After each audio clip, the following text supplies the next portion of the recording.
You're listening to Simply the Best Sports Take, the best podcast breaking down the best stuff in sports with host Sean Bingham. His takes are so good, he dropped the mic, but then you wouldn't be able to hear him, and that would suck. Get your sights up, aim high, let him see your fire. Pray for me, daughter. Welcome into Simply the Best Sports Podcast. I am your host, Sean Bingham, and we have yet another fantastic podcast on tap for you today. So I want to start this podcast, though, by saying thank you to everybody that's listening. This has been about 3 or 4 months now. We've been doing the podcast, been doing the blog for longer than that, but the podcast is so much fun.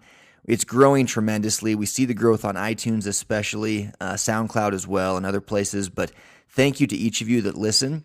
And do me a favor if you can, if you don't mind, if you feel like doing a good turn daily, and this could be your chance to do that good turn today, then hit the subscribe button, hit the follow button, whether you're on iTunes or SoundCloud, and even give us a review. It helps us move up the rankings within iTunes and things like that. Share this with a friend, things like that. It helps a ton. We're trying to continue to grow this thing. So love your feedback. Shoot me a tweet at Sean Bingham, SeanBingham.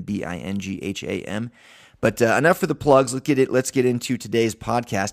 Today I want to talk about the NBA playoffs, obviously, are in full swing, and you know how much I love basketball. So we're going to be talking about that. But I want to talk specifically about that Game 2 ending with the Spurs and the Thunder. And I'm going to be honest with you, right off the top, you see it in the name of the podcast. I think Manu Ginobili's career spent flopping cost the Spurs Game 2. I really do. The guy, he's from Argentina. Here's the thing. Manu Ginobili's from Argentina. Argentina is primarily popular for what sport? Or what sport is primarily popular in Argentina? Soccer. What are soccer players notorious for doing? Especially to us Americans who love football and basketball and baseball and then hockey. They flop. They flop around. They take the smallest little ounce of contact or the appearance of potential contact, and they just dramatize it into this massive, it's as if they just were in a UFC fight or, somebody pulled a gun on them type of reaction. They just flop around, flailing their arms, flailing their legs, grabbing their faces like they just got punched out. And you watch the slow-mo HD replay and nothing happened. Nobody touched them, or they barely got hit. Well, Manu Ginobili has done that his entire career. As a guy that has been living in Utah for 20 plus years now, the Spurs and Jazz have had plenty of battles over the years. And I'll be honest, I used to hate Manu Ginobili. I used to hate him. I used to hate how he just flopped and flopped and flopped. And to me, flopping has ruined the game of basketball. Well, it hasn't ruined the game of basketball because basketball is still amazing. But it is something that could ruin the game of basketball. And when it happens and they get away with it, it ruins that play that it happened on. And that's why the NBA has instituted penalties for it. If you're caught flopping, there's like fines and technical fouls and things like that. So I think that Manu Ginobili, for his entire career, has been notorious for flopping. And I'm telling you right now, I think that had he not been known as a notorious flopper, that very blatant inbounds offensive foul on Dion Waiters probably gets called. But because Ginobili has flopped his entire career, maybe especially at the end of a close game like that, the refs are just turning a blind eye, so to speak. I mean, it's tough to say for sure, but I'm telling you, Manu Ginobili's flopped his entire career. And even on that play he flopped. He did get hit. Dion Waiters did lean over across the line, and he did put his forearm, elbow into the chest or shoulder of Manu Ginobili. It was definitely an offensive foul. It was. There's no question about it. I'm not arguing that.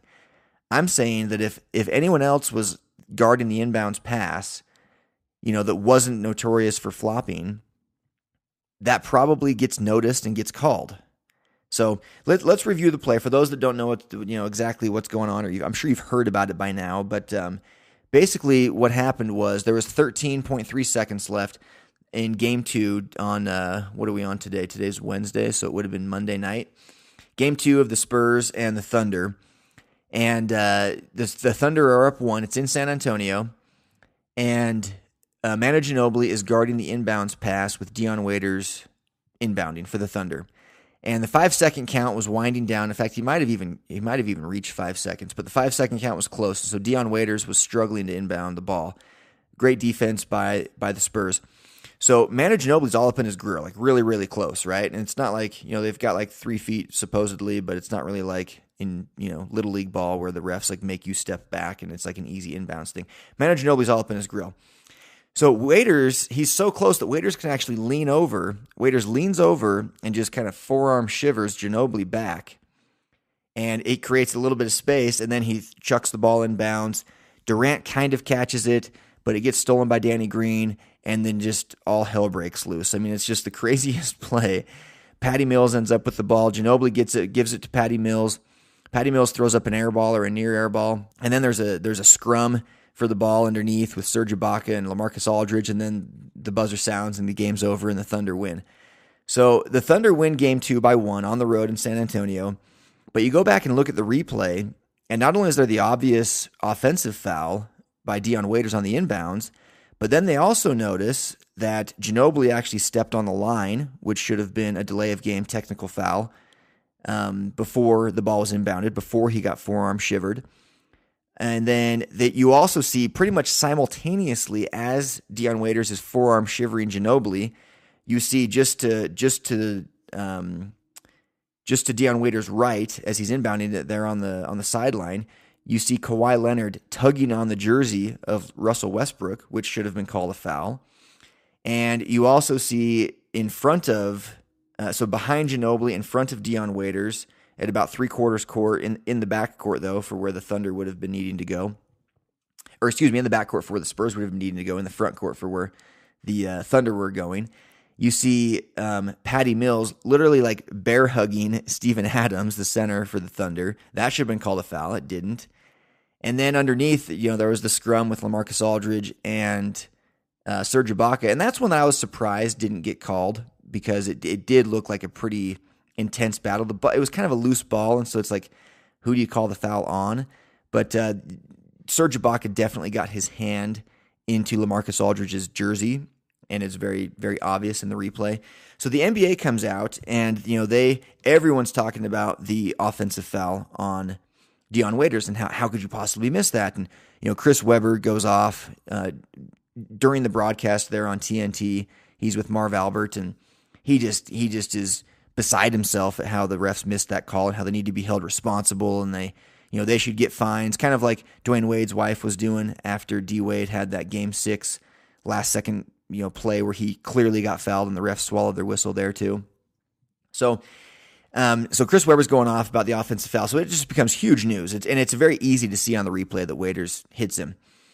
But the NBA then comes out and says, okay, we did our review of everything, and in the last 13.5 seconds of Game 2, the referees missed 5 calls, and they go through all 5 of them, which of course were the ones I just went through. You see Ginobili step on the line, then the Dion Waiters forearm shiver, then the Patty Mills bear hug, and the Kawhi Leonard jersey tug, and then the Serge Ibaka jersey grab of LaMarcus Aldridge.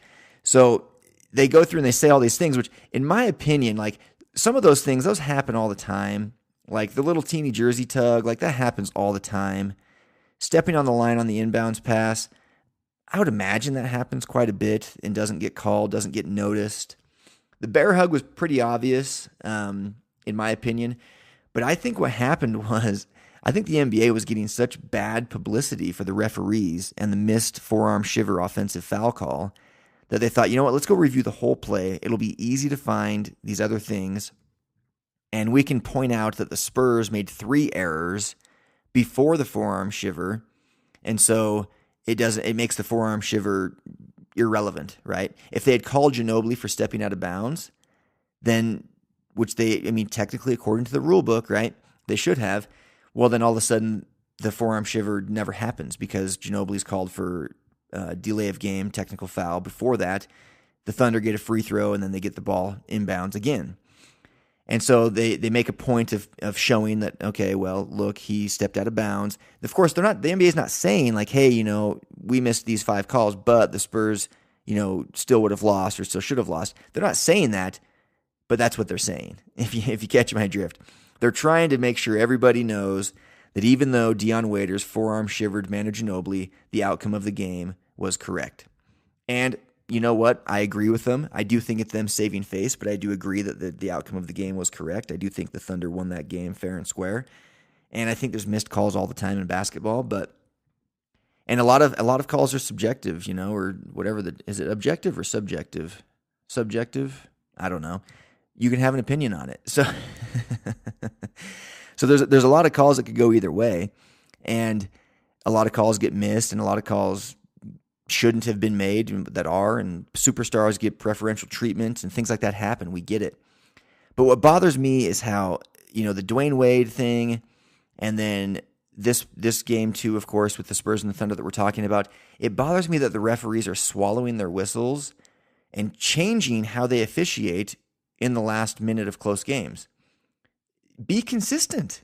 Just be consistent. That's all anyone should ask for, is be consistent. Why should it be a foul? The underneath the hoop with Serge Ibaka and LaMarcus Aldridge, that same play could happen 4 minutes earlier in the game, and it gets called a foul. I guarantee it. The bear hug that Patty Mills is putting on Steven Adams before the forearm shiver and before the inbounds pass, that absolutely gets called before 4 minutes earlier in the game. Dwayne Wade's Game 6 incident against Charlotte absolutely gets called earlier in the game. Why are the referees swallowing their whistles, afraid to make a call late in the game? I know that we say and we think like, oh, let the players decide the outcome.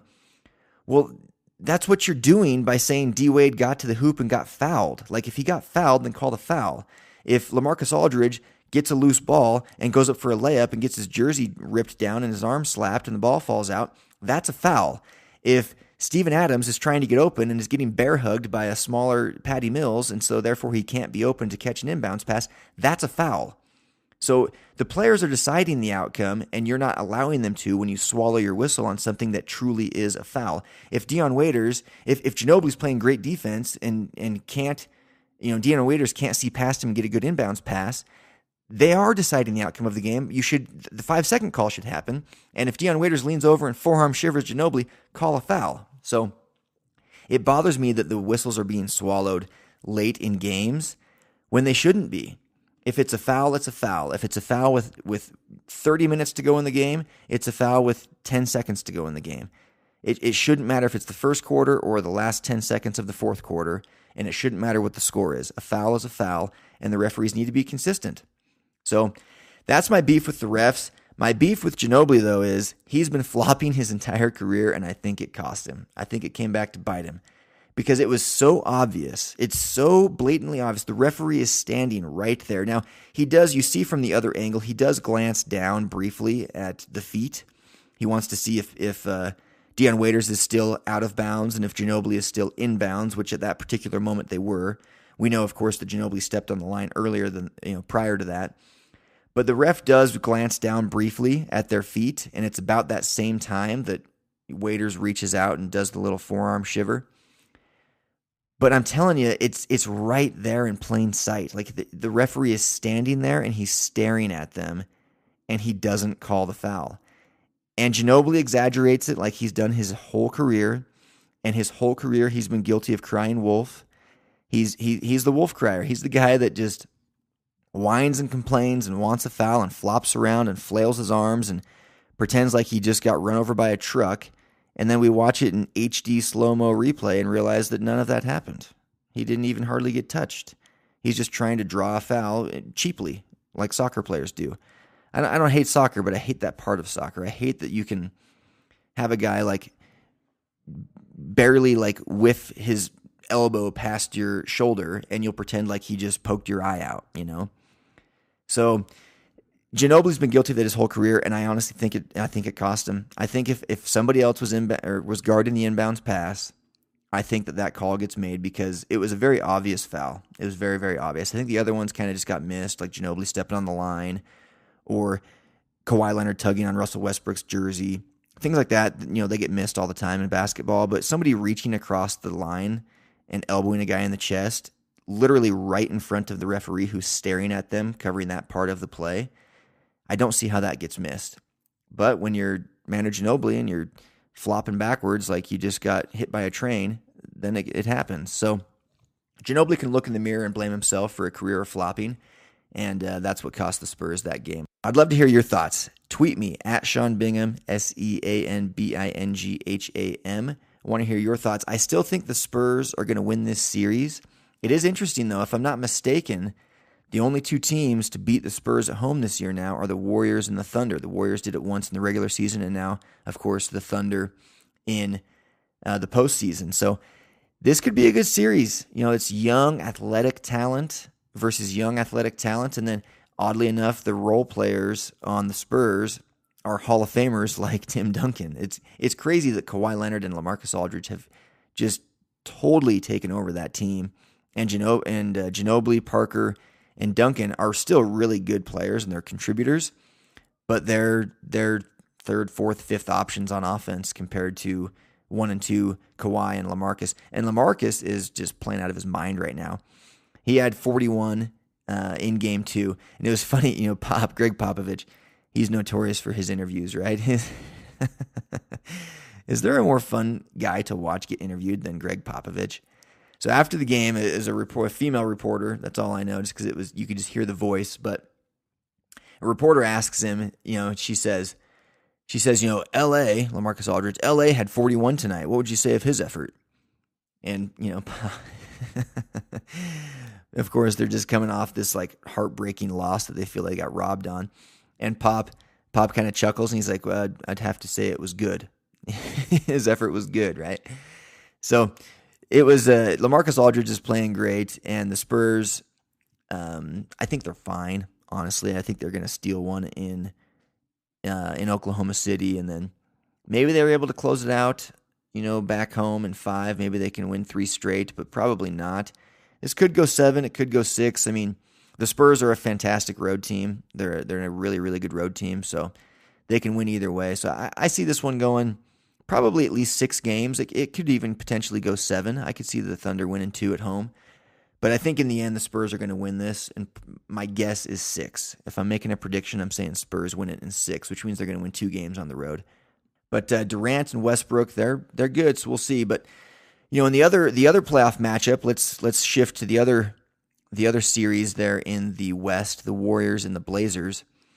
The Warriors last night, if you watched that game, were getting pounded the entire game. And then they'd make a run, and then they'd get pounded again. And then they'd make a run and get pounded again. And so the Blazers were just clearly in control. Clearly the better team for 3.5 quarters. And then the Warriors just did their thing with or without Steph Curry. They just come storming back, and the final score makes it look like it wasn't a close game. And actually the Blazers were in control the entire game, and they still end up losing by like 11 or 12. So the Warriors are doing just fine. The Blazers are not going to be a problem for them. I could see, like I said last week in the podcast, I think the Blazers probably go and get 1 at home in Portland. But I don't think that this series goes beyond 5. I think that the Warriors will steal 1 in Portland, and then they come back home to Oracle, and they close it out in 5. The question is going to be, when is Steph Curry going to be back? And when he comes back, is he going to be healthy? How soon will he be 100%? Do the Warriors risk putting him in a game 5 against the Blazers to kind of get his legs going, get him back in game rhythm, so that when the Spurs or the Thunder series starts, he's ready to go? Or is it a bigger risk to do that and risk potential injury, bringing him back too soon? Or is it a bigger risk to risk dropping game 1 at home against a Spurs team that's really, really good, and a Spurs team that will beat you if you don't have Steph Curry? I don't think they sweep by any means, but I think a Warriors team without Steph Curry probably loses in 6 games to the Spurs. I think the Spurs would win that game, that series 4-2, knowing that Game 6 would be in San Antonio. But the Warriors did prove last night that they are very, very good without Steph Curry. Klay Thompson was great. Let me pull up the box score here, actually, while we're chatting about it. The final, and we got Atlanta and Cleveland tonight, by the way. That's a series that, I guess we'll just see how many games it takes Cleveland to win. But, okay, sorry, I'm pulling up the box score here. Sorry for the delay. So last night, okay, so the final score was 110-99. Yeah, so it was 11-point game. And Damian Lillard had a fantastic third quarter. Like, just went off. I think he had 17 of his 25 in the third. But let's look at the Warriors' stats. So Draymond Green, 17, 14 rebounds, 7 assists. Harrison Barnes had 13 points. 14 for Sean Livingston, who's been playing really great, filling in for Steph Curry, getting more minutes. Iguodala had 15.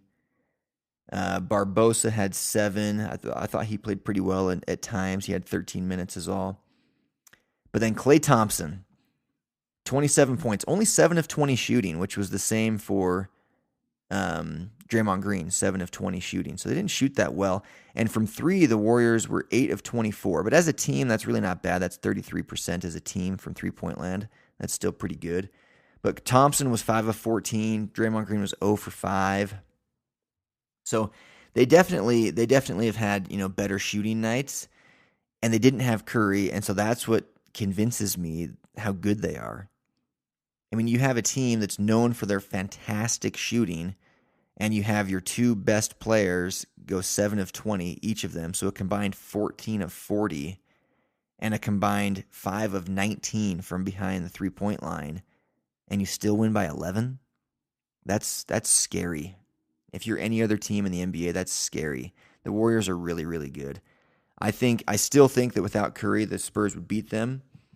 But man, that's an impressive stat line there. So we'll have to see how these Western Conference playoffs play out. But I want to talk a little bit now about the East. I mentioned the Cavs Hawks tonight. Blah blah blah. Who cares? We'll see how many points the Cavs win by, I guess. But the Cavs are going to win that series. They'll win it in 5, is my prediction. And then they're going to play either the Raptors or the Heat. Now, those 2 teams played last night as well, and lo and behold, the poor Raptors, right? The Raptors lost another game 1 at home in the playoffs. It's just crazy. These guys, they just cannot seem to get over the hump. And Kyle Lowry, bless his heart, the guy's a stud. The guy's, been an all-star. And he just has not played well at all these playoffs. Not at all. And they had that clip of him last night. He was shooting hoops in the dark pretty much by himself after the game, long after the game had ended. He was videoed, I think, by a cell phone or something, shooting hoops by himself, which I think is cool. There's, I can commend him for doing that. I think it's great. But he's now played poorly in every game pretty much that they've had, which is 8 games, because their first round series went 7, and now this was game 1 against the Heat, and they lose again. But Lowry did have that epic half-court shot at the buzzer to send it into overtime. They're down 3, and it looks like it's over. It looks like, they lost another one at home. And Lowry drills this half-quarter at the buzzer to send it into overtime, and the whole place just explodes. This crowd was going crazy, and they showed even outside in the streets where people are watching in Toronto, the crowd just going nuts. And it was really cool, right, for Canada and for Toronto. But then they go and kind of lay an egg in overtime, and it was all for naught. So the final score of that one was 102-96. And who's playing really well right now is Goran Dragic for the Miami Heat. He's finally showing what everybody thought he had in him. And here's some interesting stats on the Heat. So the Heat, they won by 6 points, right? Well, the plus minus, the plus minus is a very telling stat, right? It tells you when so-and-so is on the court, the team gets outscored by this many points or outscores the opponent by this many points. So in the last couple of minutes of blowouts, it's kind of like an unfair stat in a lot of ways. But in a game like this where it goes into overtime, like that means it's a back and forth, close game. Goran Dragic's plus minus in his 41 minutes, plus 15. Plus 15. Dwayne Wade, probably my favorite player in the NBA, minus 4. Minus 4 for Dwayne Wade. That was really, really interesting for me to look at. And Dwayne Wade played great. He was 10 of 21 for 24 points, 6 rebounds, 4 assists, 3 steals, 2 blocks. D. Wade played great. Individually, he had a phenomenal game. But it's really, really interesting to see that his plus minus was -4, -4. And then you get guys, like Goran Dragic with a +15, Hassan Whiteside with a +8, Joe Johnson with a +5, Luol Deng a -1. And then looking at their bench players, we had a +11 for Josh Richardson. Josh Richardson of the Heat, +11. I think he played 21 minutes. So kind of an interesting, I don't know what that means. I don't know if that means anything for this one game. Maybe it's just kind of a fluke. But for Dragic to have +15 and D Wade to have -4, D Wade played 37 minutes. Dragic played 41 minutes. Both of them shot well, 10 of 20 for Dragic and 10 of 21 for D Wade. It's I don't understand how that was possible, but I guess I didn't watch the entire game. I just saw the end and then caught some highlights and checked the box score. But interesting stat there. But Kyle Lowry, let's talk about his struggles real quick. 3 of 13 last night for 7 points. 3 of 13 for 7 points. He had 5 fouls, 6 assists, 3 steals, 4 rebounds, but 1 of 7 from three-point land. And guess what that one was? The half quarter at the end of regulation descended into overtime. So almost half of his points came on that one shot that was, you could argue, was kind of lucky. But again, looking at the plus minus, +7 for Lowry. So he goes out there, plays poorly, but they're +7 in the minutes that he's on the floor. Whereas DeMar DeRozan, -5. But he played well. He didn't shoot great, but he shot 9 of 22. He had 22 points, 6 rebounds, 4 assists, but -5 on the plus minus. So maybe the plus minus isn't that big of a stat. I don't know. That's another thing I'd love to hear your thoughts on. It's a stat that's getting more and more popular in the league right now, but I'd love to hear your thoughts. So again, I love getting more and more conversation on Twitter at Sean Bingham, SeanBingham. This is Simply the Best Sports Podcast. But plus minus, is it a big deal? Is it not? I don't know. But these NBA playoffs have been a lot of fun. We're going to wrap up the NBA playoffs and talk just briefly about some other things before ending the podcast. But again, we've got Game 2 tonight with the Hawks and the Cavs. That one will be a snoozer. It could be a good game, but the Hawks are nobody. But I think the Heat are going to win this series against the Raptors, just like I said last week, and like I've said all along, except when I did admittedly think that when the Heat had lost 3 straight games to Charlotte, that the Hornets were probably going to win that series going back home on a 3-game win streak for Game 6, but they didn't. And then once it hit Game 7, I don't think anybody was surprised that the Heat won that one. But I think the Heat could really, really challenge the Cavs if they can get Chris Bosh back. And an interesting note on that is that the NBA Players Union is meeting with the Heat to basically, I guess, kind of figure out if Bosh should be able to play, because Bosh has been pretty vocal lately that he wants to play, but the Heat aren't letting him play. So he's trying to get the Players Union involved to, I guess, correct that. So if he can get cleared to play, which, I mean, when you have blood clots in your lungs, that's a pretty serious thing you don't want to mess with. So they need to make sure that he's truly healthy. But assuming he is, which, I mean, you got to think that his wife has been pretty vocal too. You'd expect a player to say, hey, I'm good, let's go. But when a player's wife is also saying it, I mean, you know that she's got his health in her best interest, You think he's probably ready. I don't know. I would assume doctors must have said he's clear, but maybe the Heat are just like, look, dude, we don't. This is like a life-threatening thing. It's not like we're risking you needing surgery on your ankle or something that, we can kind of put in your hands if that's what you want.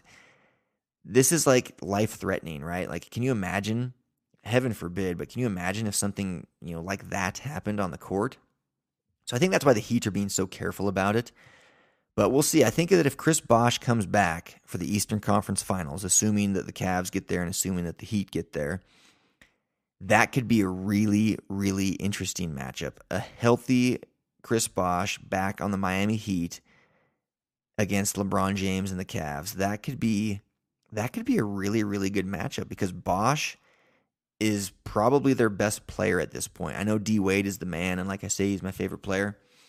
But I think when Bosch is healthy, he's probably their best guy, and D Wade's kind of number 2, and then they've got Goran Dragic and Joe Johnson, some other guys. Hassan Whiteside's a beast. He's more of a defensive beast. He had 17 rebounds last night, 9 points, +8 on the plus minus. But the Heat are really good.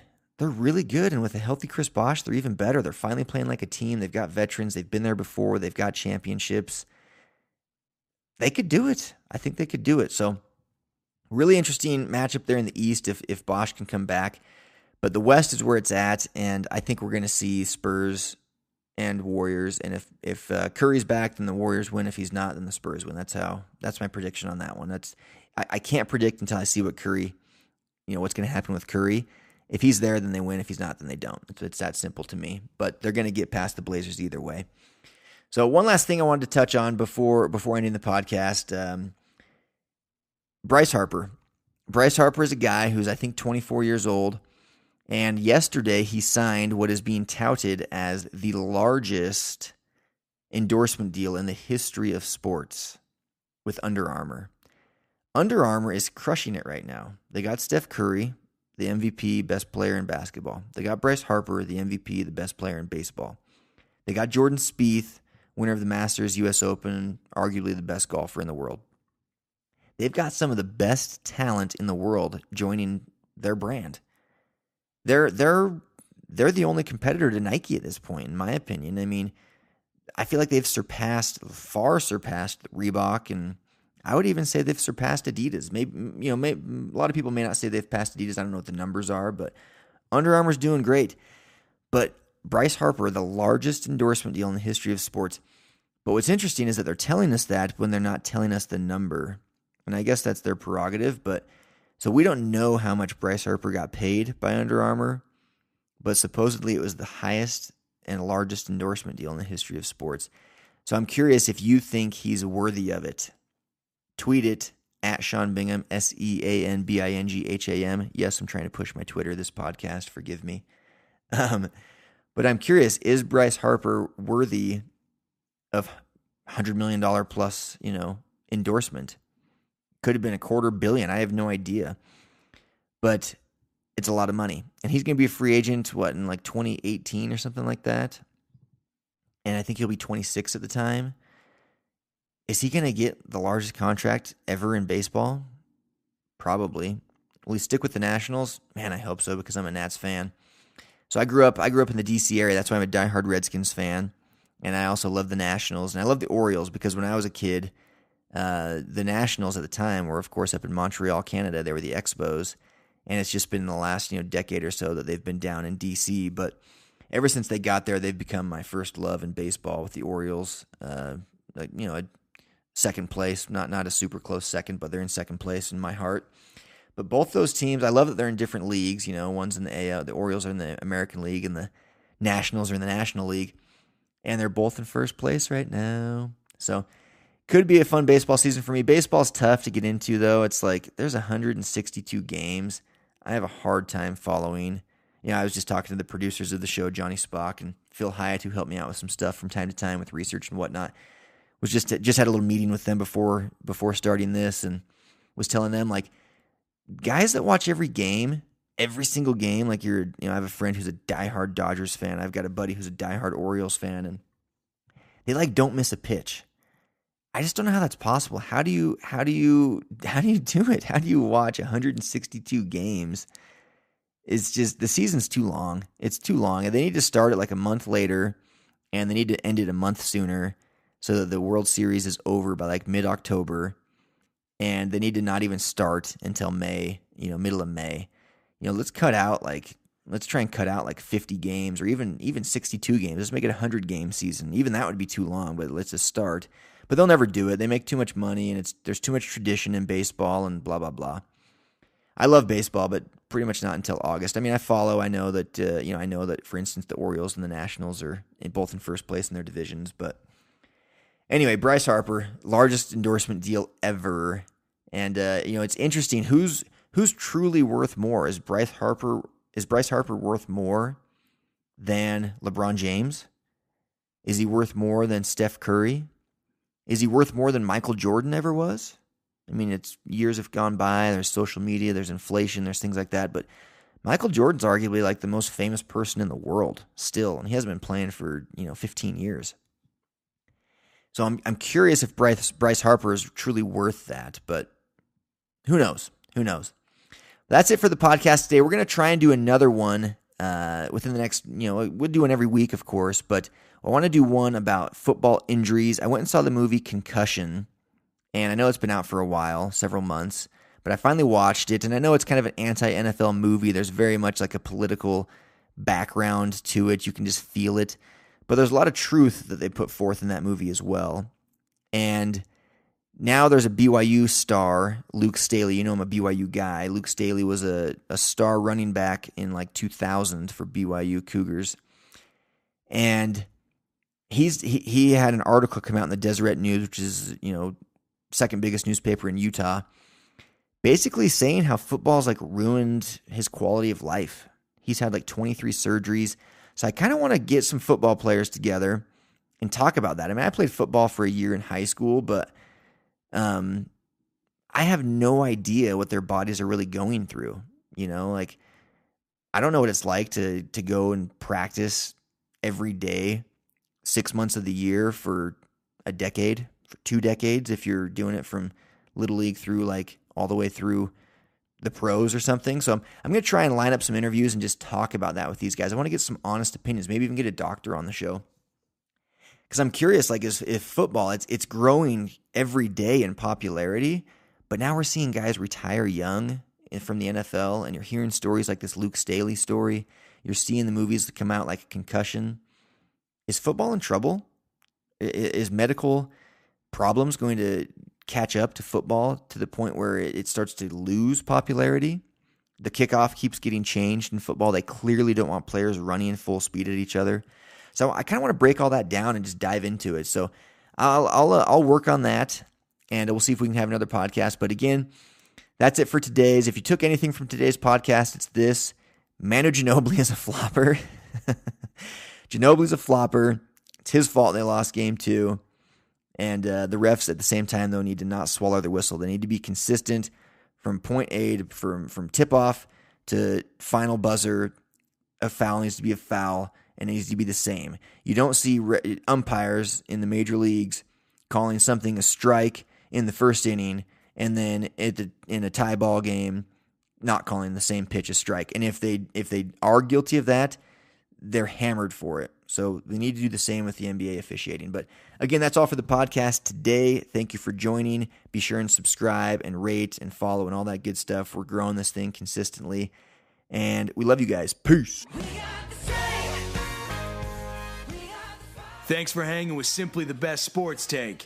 Don't forget to subscribe to this podcast and check out stbsportstake.com. Simply the best in sports.